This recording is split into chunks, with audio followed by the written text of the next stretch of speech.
Yeah.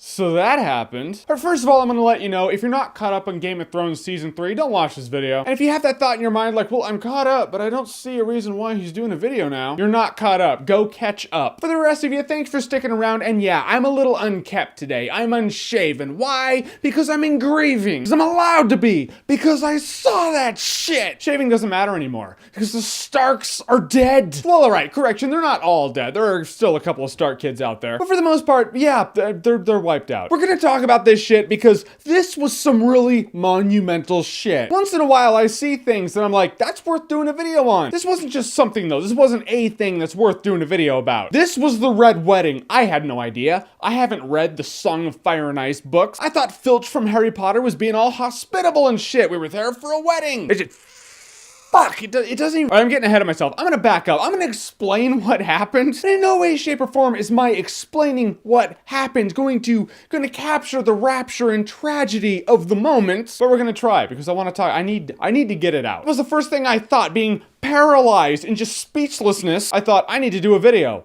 When I can do a video about it. For right now, I'm gonna curl up in the fetal position and sleep for 13 hours because I'm now emotionally drained. Okay, backing up, what happened? We all knew that Robb Stark was promised to marry one of Filch from Harry Potter's daughters. And he went back on that because he found this really hot chick who he connected with, and hey, who wouldn't? Anyhow, to win this war with the Lannisters, Brutus from Rome needs to marry one of Filch's daughters. Now, he's compromising. So they're all there, it's a wedding, but something's up, you know it. You feel it in the air, you see it everywhere. The entire time you're looking around, there's a tone in the air where you're like, the axe is gonna drop, and I don't know how. Things are too easy, this guy's being way too nice, and someone's probably gonna get screwed over. Little did we all know. The bride and groom go away to bang, and the bride is way too hot to be one of Filch's daughters. Right there, I was like, something's up. Because now the place is cleared out and they shut the doors and they lock it. Then Arya's trying to get in to see her mom, but she can't. You see guards running in, you're like, what's going on? Robb Stark's there with his pretty wife. She's all pregnant with their unborn child. They're gonna name him Eddard. That's nice. And then Filch was like, I'm sorry, I've been a bad host. Robb, you came here with your nice wife and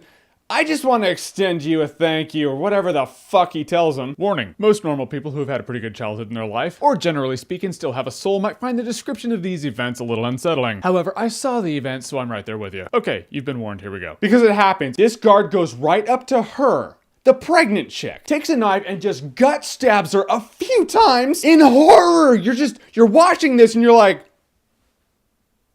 you can see reaction shots on YouTube of people watching what is called the Red Wedding. Chicks are all curled up in balls like this, and dudes are just like, That's what I was doing. I was one of these people. I was just like this. I was like this in horror for about 5 solid minutes. Robb gets shot with a couple arrows. Everyone's getting massacred in this place. Filch is just, laughing because he's a dick. Catelyn Stark gets hit with a couple arrows. The direwolf gets shot. Killed. Dead. That's when I knew. I was like, well, Robb's dying because the direwolf is dead. Robb clutches his dead wife in his hand. She's dead. He has his hand on her stomach. It's all gross and shit. Catelyn Stark grabs Filch's wife by the hair, has a knife to her throat, and she's like, let us go and I'll forget this or I will kill her. Robb stands up. You can tell he's done. He's like, no. She's like, Robb, leave. He's like, you can tell there's nothing out there. They've lost. This dude comes up and says the Lannisters send their regards, stabs him. He's dead. Catelyn Stark freaks out and just slices this chick's throat. She's screaming. This chick dies. This dude comes up to Catelyn Stark, slices her throat. She drops to the ground. She's dead. And right now you're like, oh yeah, it's a nice little Greek tragedy. Okay. No, it's not just a Greek tragedy. It is the most monumentally disturbing thing I've ever seen on any screen whatsoever. Any screen. Movie screen, TV screen, computer screen. Move over 2 Girls, 1 Cup. Move over meatspin.com. This is like the 9/11 event of television that might actually include 9/11 footage that was shown on television. All right, that's pushing it. But you get what I'm saying. It's that monumentally disturbing thing because we all get attached to the characters at this point. Pregnant woman getting gut stabbed already, it puts you in a bit of a mood. And that was just the warm-up round. When it was done, my friends and I, we were just sitting there and we were completely silent. It would be in bad taste to say anything. So we just sat there and I just wanted to be like, do you want to cool down with an episode of, I don't know, Castle, read a couple of chapters of Mein Kampf, something a little less disturbing? It's one of those things you need to reevaluate who you have pitched Game of Thrones to. There are people, generally speaking, if you're a human being, I've been like, you need to watch Game of Thrones. There are now some people where I'm like,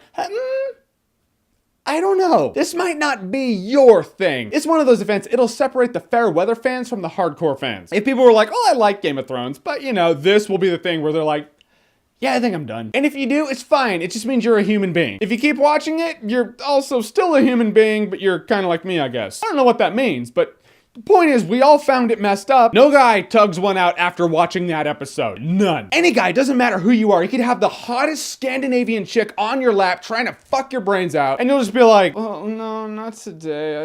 I'm not. And that's just how it'll be. Before this episode, I had one thing on my mind for 3 weeks. One thing, and that was, does Theon Greyjoy still have a dick? I don't know. I think they took it. I'm not sure. I'm pretty sure it's gone. That dude's had a pretty bad couple of weeks. Now it's just not on my mind. There are priorities because I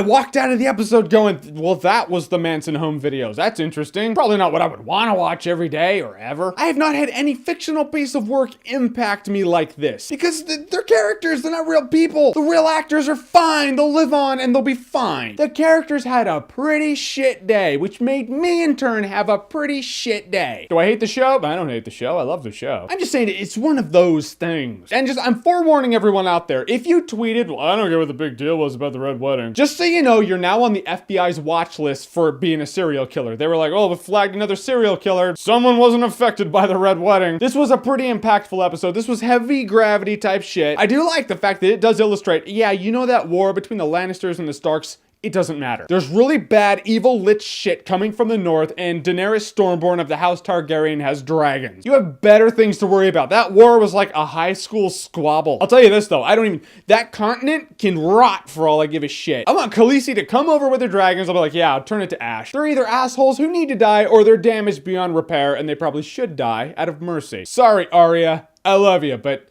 you're probably messed up for life. I'll say that though, she's an interesting character, as once again, she was just out of reach of something so terrible, she didn't die, she was so close. And this seems to happen, it seems to be she's one step away from the actual bad shit, but she's close enough to experience it and see it, so it's like, well, that's permanent damage. Today, I turned on my TV, and it was on Game of Thrones, and it showed Filch all like, everyone sit down, I'm sorry, I've been a bad host. I was all like doing this shit with the remote trying to turn it. It's too soon. Episode 9 of Season 3 of Game of Thrones is one of those things where you walk in being one person, you sit down, and then 1 hour later you walk out a different human being. You could probably YouTube it at this point, but YouTubing it won't give you the same effect. You need to grow with these characters for 3 seasons, then see the axe drop. So the Red Wedding, have you seen it and what did it do for you? Yeah, for you or to you. Comment below, let me know. And as always, if you like what you've seen here and you want to see more, click right here to see more.